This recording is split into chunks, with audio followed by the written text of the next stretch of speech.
Okay, just a quick follow-up to my previous video showing this free Sharp boombox I picked up on the curb. I modified a cable that I found at home. As you can see here, I hacked it to pieces so it fits the back here and it's for the proper outlet. And if you remember from the last video, this function and the tuning and all this stuff was really noisy.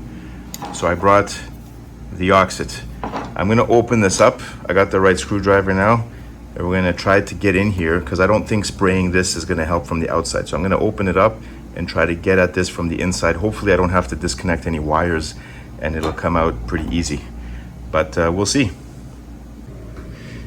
Okay, we have managed to remove the outside and that's what we got.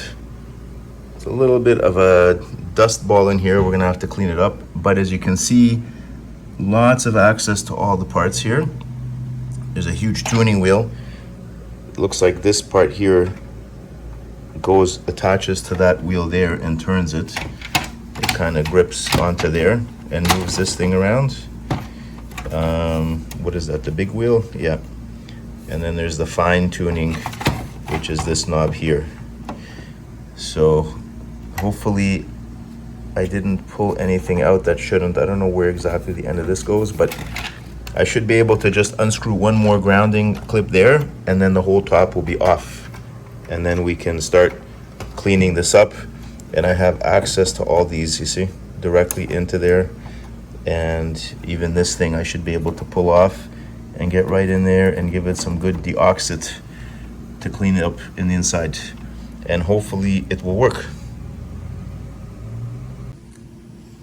Okay, well, I put it back after the Oxit application to most of these switches.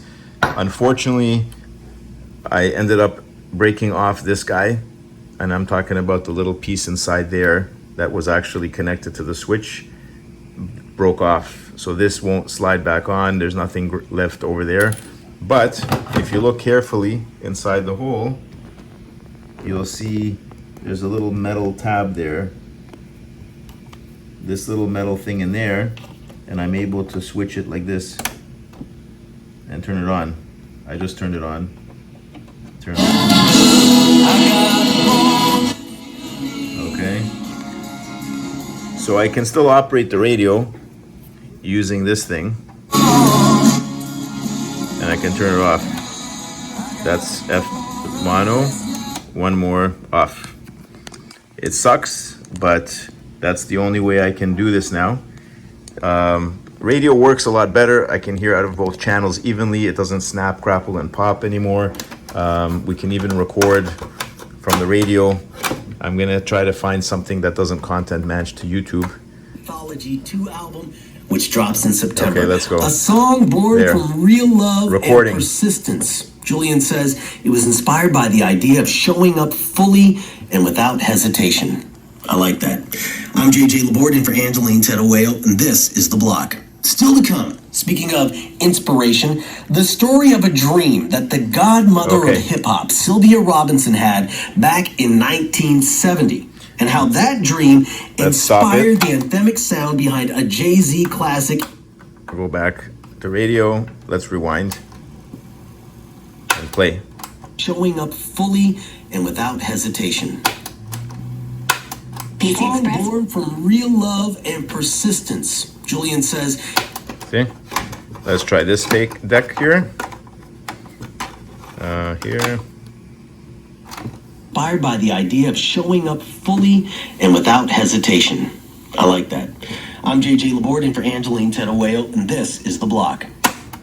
Okay, so radio works fine, sounds beautiful. Everything is expected to, to be fine. I checked out the radio, AM and shortwave reception. It's still completely garbage. FM, not a problem at all. Sadly, I gotta turn it on like this now. I gotta do that to turn it on and off because I can't get in there now.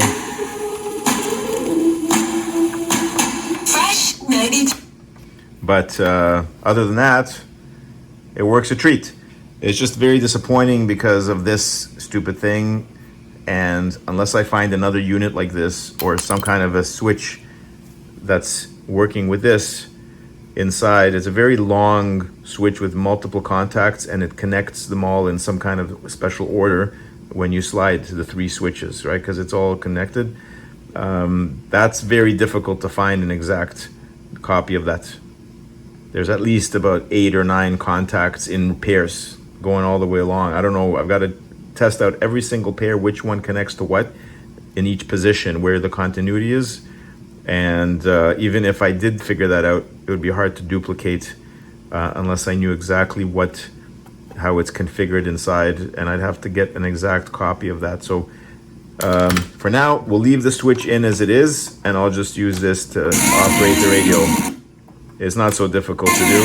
Usually I'll go to one end or the other anyway, because I don't want mono FM typically. I'm in a good area, I can get good reception. So it's just a matter of flipping to there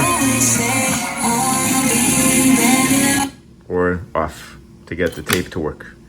And that's it. Thank you again for watching, and bye for now.